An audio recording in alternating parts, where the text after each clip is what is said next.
Hey, YouTube family and GN subs. Hope you are off to a wonderful week with good intentions and positivity.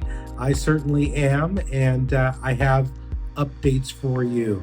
I have unique updates, different updates than you find on other channels, all right? Because I dig through this stuff, I do the research, and I give you the links to the actual law.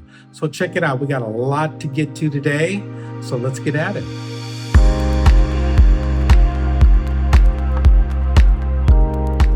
All right, this is an interesting fact in law that a lot of people don't know, all right?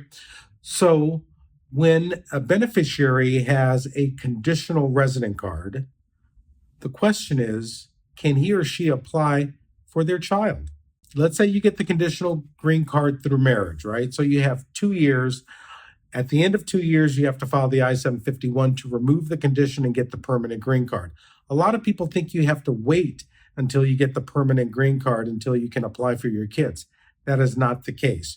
You can actually commence a case to apply for your kids under the second preference 2A category, or if they're over 21, which is usually the case, as long as they're unmarried, the 2B category, you can apply for them with the conditional card. So if you have the conditional green card, go ahead, start applying for your kids. Typically, it's going to be those who are over 21, right? Because the spouse cannot apply for that child because they're over 21. It's not an immediate relative petition. It'll take too long. So in any event, if that case applies to you, there you go. You have it, huh? You have the information. 2023, this is new, the Fairness to Freedom Act. You can look it up. So this is an act that's proposed so you can get pro bono legal help across the country. It would be federal. Typically, this applies to those who are in removal proceedings because in removal proceedings, it's very difficult. You need a lawyer or you will be removed. There's certain laws and procedures that you cannot know. You can file an I-130 petition on your own, right? You can file with USCIS. They'll tell you, no, your form is wrong, etc. You can navigate those waters. Trust me, folks, if you're in removal proceedings, you want an attorney, and this is great that they are going to be able to provide free legal help across the country. This is fantastic, all right? This reminds me of criminal proceedings. You would never represent yourself. You would need a lawyer, and the government does provide free legal help for criminal matters. This is the same. Too much is at stake. You could be removed from the United States, separated from your U.S. citizen family members, etc. So check this out if you're in removal proceedings, Fairness to Freedom Act.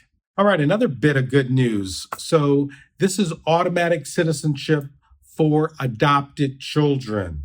Generally, if you're under 18 and your parent is a U.S. citizen, you automatically gain citizenship. Now, there were different rules for adopted children. This is under Section 320 and 322. The rules were very complicated regarding additional requirements for adopted kids, all right?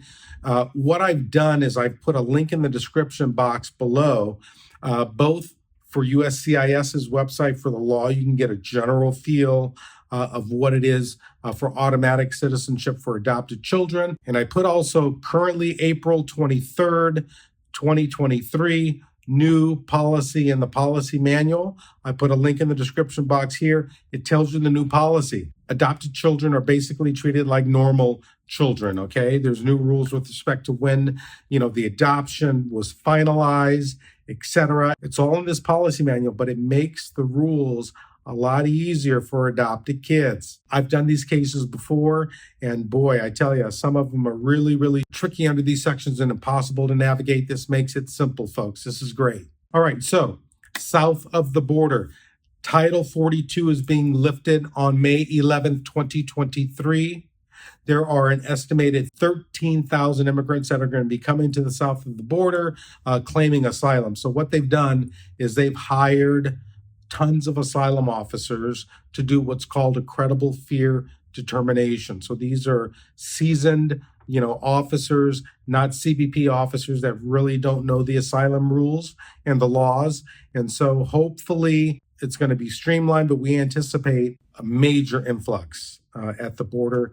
Let's hope it goes well. Let's see what happens. All right, I'm going to share with you a post of the week. Look at this. So I have a playlist, right? I have a playlist of videos that shows you exactly what to do at your visa interviews for B1, B2 visas, what you need, the documentation, what's best and how you can do it for marriage cases, etc. It's a wonderful playlist. Now, this individual went to my playlist and was educated on the B1, B2 visa, and look what happens. He gets the visa. That's fantastic. That makes me feel so good, folks. My playlist, they're wonderful. Go to them, check them out, all right? Hey, thanks YouTube family and GN Subs for checking in. I really appreciate you.